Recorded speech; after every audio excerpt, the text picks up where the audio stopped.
گفتگو کرتے ہیں میں فرش پر بیٹھ کر فرشتوں کی گفتگو کو سمجھتا ہوں. یا رسول اللہ اب اللہ نے وہ پردے حجابات ہٹا دیے. یا رسول اللہ میں جہاں بیٹھ کر زمین پر بیٹھ کر جنت کو بھی دیکھ رہا ہوں, جہنم کو بھی دیکھ رہا ہوں. یہ جس وقت جوانی کے اندر جب میں نے اپنی خواہشات کو ترک کر دی, عبادت اور ریاضت میں لگ گیا, تو فرمایا کہ اب میں اس مقام پر پہنچا ہوں کہ فرش پر بیٹھ کر میں عرش کو بھی دیکھ رہا ہوتا ہوں. یہ ہے وہ زندگی, وہ کہ جسے اللہ نے فرمایا کہ سب سے بہترین زندگی ہے انسانی زندگی کے اندر. اور اللہ کے رسول صلی اللہ تعالیٰ علیہ وسلم نے اسی زندگی کی اہمیت کو بیان کرتے ہوئے فرمایا کہ لوگوں, جوانی کو بڑھاپے سے پہلے اپنے لیے غنیمت جانو. کیونکہ انسان جب بڑھاپے میں پہنچتا ہے وہ چاہتا ہے کہ میں عبادت کروں, مگر اللہ کے رسول نے فرمایا جو جوانی اللہ نے تمہیں دی ہے اس جوانی کو بڑھاپے سے پہلے فرمایا غنیمت جانو. اور آگے کیا فرمایا؟ فرمایا کہ امیری کو غریبی سے پہلے, غربت سے پہلے غنیمت جانو. اگر اللہ نے کچھ عطا فرمایا ہے, مال و دولت اللہ نے دی ہے, اس سے پہلے کہ غربت آ جائے, بہت سارے ایسی مثالیں ہمارے سامنے موجود ہیں. اللہ نے ان کو بہت کچھ نوازا تھا مگر ایک جھٹکے کے اندر وہ غربت پر آ گئے.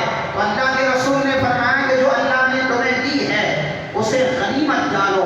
جتنا کام اللہ کی بارگاہ میں کر سکتے ہو اس میں کرتے رہو, یہی تمہارے لیے بہتر ہے. اور آگے فرمایا کہ صحت, اللہ نے جو تمہیں صحت دی ہے, بیماری سے پہلے اس صحت کو اپنے لیے غنیمت جانو.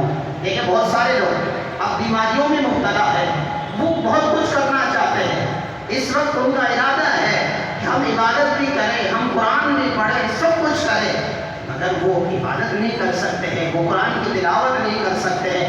بیماریوں کی وجہ سے وہ بہت کچھ چاہتے ہیں مگر نہیں کر پا رہے ہیں. اللہ کے رسول نے اس لیے فرمایا جوانی کو غنیمت جانو. اللہ نے مال دی ہے اسے غنیمت جانو. اللہ نے جو تمہیں صحت دی ہے فرمایا اسے بھی غنیمت جانو. اور فرمایا کہ جو فرصت اللہ نے دی ہے مصروفیت سے پہلے اسے غنیمت جانو. آخر میں فرمایا کہ جو اللہ نے تمہیں زندگی دی ہے اس زندگی کو موت سے پہلے اپنے لیے غنیمت جانو.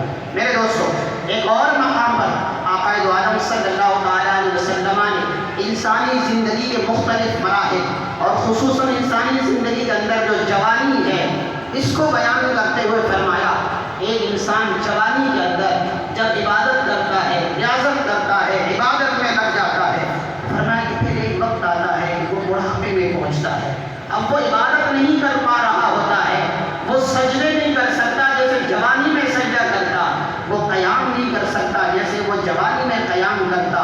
اللہ کے رسول صلی اللہ تعالیٰ علیہ وسلم نے فرمایا اب جب وہ سجدہ, قیام, قرات, رکوع نہیں کر سکتا تو رب العالمین فرشتوں سے فرماتا ہے اے میرے فرشتوں, جس طریقے سے یہ بندہ جوانی میں عبادت کرتا تھا, جو ثواب تم جوانی میں لکھ لیا کرتے تھے, اب بڑھاپے میں عبادت نہیں کر سکتا مگر اس کے لیے وہی ثواب لکھو جو جوانی میں لکھا. سبحان اللہ. یہ میرے دوستو جوانی کی اہمیت. اور انسان جب جوانی میں اللہ کی بارگاہ میں عبادت کرتا ہے, ریاضت کرتا ہے, تو پھر اسی کے لیے اللہ نے فرمایا کہ من عاد لی ولیًا فقد آذنتہ بالحرب, کہ اگر کوئی بندہ جوانی میں اپنی خواہشات کو ترک کر کے اللہ کی عبادت میں لگ جاتا ہے, پھر اگر کوئی بندہ مومن اس کے مقابل میں آتا ہے تو کیا فرمایا کہ اللہ فرماتا ہے پھر میں اس سے عداوت کرتا ہوں جو میرے بندے کے مقابلے میں آتا ہے. یہ وہ جوانی کی عبادات ہے.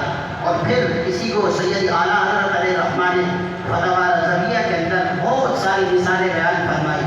صرف میں ایک مثال دے کر گفتگو کو ختم کرتا ہوں. فرماتے ہیں کہ ابو سعید رحمۃ اللہ تعالیٰ علیہ بہت بڑے بزرگ گزرے ہیں. شیخ ابو سعید رحمۃ اللہ تعالیٰ علیہ فرماتے ہیں ایک ایسا نوجوان جو اپنی جوانی کو عبادت میں لگا چکے تھے اور ان کا اچانک انتقال ہوا. جب اس نوجوان کا انتقال ہوا تو میں غمزدہ تھا اس بات پر کہ دیکھو یہ نوجوان جوانی میں دنیا سے چلا گیا. مجھے کہا گیا کہ اس نوجوان کو تم نہلا دو. فرماتے میں جب اس نوجوان کے پاس پہنچا اسے غسل دینے کے لیے وہ تخت پر رکھا ہوا تھا. اب کیونکہ میت جب سامنے ہو, مردہ سامنے ہو, پھر جوان ہو, چہرہ چاند کی طرح چمک رہا ہو, فرماتے کہ اندر سے مجھے گھبراہٹ ہو رہی تھی کہ دیکھو یہ جوان جو ہے اپنی جوانی میں دنیا سے چلا گیا. بس اسی طرح جلد بازی کرتے ہوئے میں نے جب اس کو نہلانا شروع کیا تو دائیں